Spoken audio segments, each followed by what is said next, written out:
5 ವರ್ಷಗಳಿಂದ ಖಾಸಗಿ ಜಾಗದಲ್ಲಿ ಸೇತುವೆ ಸ್ಲ್ಯಾಬ್ಗಳು, ಪಂಚಾಯತ್ ನಿರ್ಲಕ್ಷ್ಯ ಬಯಲು.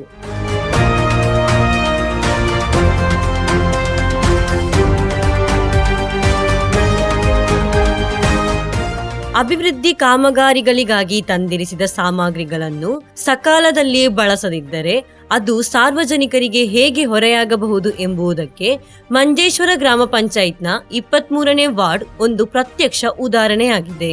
ಈ ಬಗ್ಗೆ ಅಸಮಾಧಾನ ವ್ಯಕ್ತಪಡಿಸಿದ ಸನ್ನಿ, ನನ್ನ ಖಾಸಗಿ ಜಾಗದಲ್ಲಿ ಈ ಸ್ಲ್ಯಾಬ್ಗಳು ಇರುವುದರಿಂದ ಯಾವುದೇ ಅಗತ್ಯ ಕಾಮಗಾರಿಗಳನ್ನು ನಡೆಸಲು ಸಾಧ್ಯವಾಗುತ್ತಿಲ್ಲ. ಮನೆ ದುರಸ್ತಿ ಅಥವಾ ಜಾಗ ಅಭಿವೃದ್ಧಿಗೆ ಅಡ್ಡಿಯಾಗುತ್ತಿದೆ. ಹಲವು ಬಾರಿ ಪಂಚಾಯತ್ ಅಧಿಕಾರಿಗಳನ್ನು ಸಂಪರ್ಕಿಸಿದರೂ ಇಂದು ನಾಳೆ ಎಂಬ ಭರವಸೆ ಮಾತ್ರ ಸಿಕ್ಕಿದ್ದು ಯಾವುದೇ ಕ್ರಮ കൈകൊള്ളലാകലില്ല ಎಂದು. എൻ്റെ പേര് സണ്ണി. ഞാൻ മഞ്ചേശ്വരം പഞ്ചായത്തിൽ 23ാം വാർഡിൽ താമസിക്കുന്നയാളാണ്. എനിക്ക് ആകെയുള്ള 7.5 സെൻറ്റ് സ്ഥലമുണ്ട്. മഞ്ചേശ്വരം പഞ്ചായത്തിൻ്റെ വകയായിട്ട് ഇവിടെ കുറേ സ്ലാബ് റോഡിൽ കൊണ്ടുവന്ന് എൻ്റെ പുരയിടത്തിൽ കൊണ്ടുവന്ന് വെച്ചിട്ടുണ്ട്. എനിക്ക് യാതൊരു കൃഷിപ്പണി ചെയ്യാൻ അവിടെ ഒരു വീട് വെക്കാൻ വേണ്ടിയിട്ടാണ് ഞാൻ ഈ സ്ഥലം എടുത്തത് തന്നെ. 2 വർഷം മുമ്പ് ഞാൻ പഞ്ചായത്തിൽ ഹർജി കൊടുത്ത് യാതൊരുവിധ നടപടിയും ഇതുവരെ ഉണ്ടായിട്ടില്ല.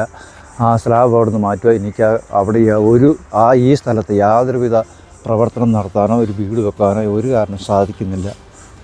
പിന്നെ അതുകൊണ്ട് എത്രയും പെട്ടെന്ന് പഞ്ചായത്ത് വന്ന് ഇതിനൊരു നടപടി ഉണ്ടാക്കണമെന്ന് ಅಪೇಕ್ಷಿಸಿದ್ದಾರೆ. ಸ್ಥಳೀಯರು ಕೂಡ ಪಂಚಾಯತ್ನ ವಿಳಂಬ ಧೋರಣೆಯನ್ನು ಖಂಡಿಸಿ ಸಾರ್ವಜನಿಕ ಹಣ ಮತ್ತು ಸಂಪನ್ಮೂಲಗಳ ವ್ಯರ್ಥೆಗೆ ಇದು ಉದಾಹರಣೆ ಎಂದು ಆರೋಪಿಸಿದ್ದಾರೆ.